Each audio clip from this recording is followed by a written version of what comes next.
अॼु मूंखे लॻे थो त असां पंहिंजे पेर ते पाण कुहाड़ो आहियूं। जेकॾहिं असां समूरी मिल्कियत अदा सालार खे न ॾियूं हा, पंहिंजे पंहिंजे हिसे जी मिल्कियत असां खणूं हा त शायदि ईअं न थिए हा। हाणे असीं केॾांहुं वेंदासीं?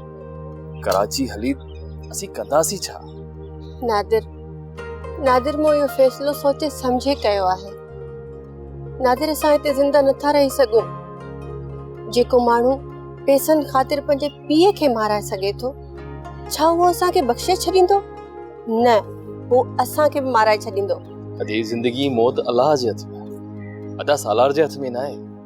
जेकॾहिं मौत अचणो हूंदो न, कराची में बि अची।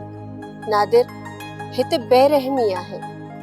जेकॾहिं न तूं तेज़ रफ़्तार रेल जे आॾो बीहंदे त कुदरत तोखे कोन बचाईंदी। नादिर, मूं पंहिंजी मौत पंहिंजी अखियुनि सां ॾिठी आहे। तंहिं करे ई त मूं सॼी मिल्कियत सालार खान जे नाले करे छॾी। प्रदीप, कराची में अची रही छा कंदासीं? नादिर, कराची में पंहिंजो बंगलो आहे जेको बाबा साईं किराए ते ॾिनो हो। उहो मूं ख़ाली कराए छॾियो आहे। उन खां अलावा पंहिंजो पेट्रोल पंप बि आहे ऐं कुझु दुकान बि आहिनि। उन्हनि जी आमदनी बि सुठी आहे। तुंहिंजे वलीमे खां पोइ पाण कराची हलिया वेंदासीं। पंहिंजो गुज़र सफ़र सुठो थी सघे थो। अदी, छा इन मिल्कियत जी अदा सालार खे ख़बर न आहे?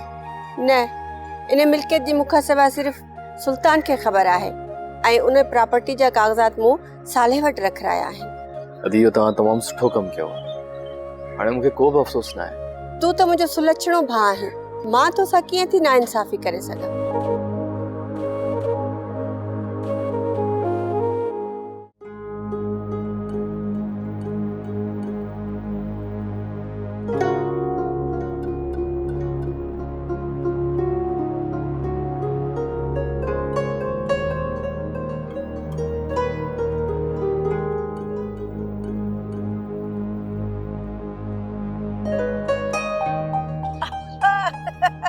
आई मल्लूकड़ा, मल्लूक तू आई न? मल्लूक त कोने, तू मल्लूक त कोन आई न? न ई बेचारो ॾाढो सुठो हो, मरी वियो बेचारो। मल्लूक बि वियो, मरी वियो। बशू, तोखे ख़बर कान्हे? बशू बि वियो। हाय हाय, बशू वियो, बिरह मरी वई, सभु मरी विया। तू केरु आई?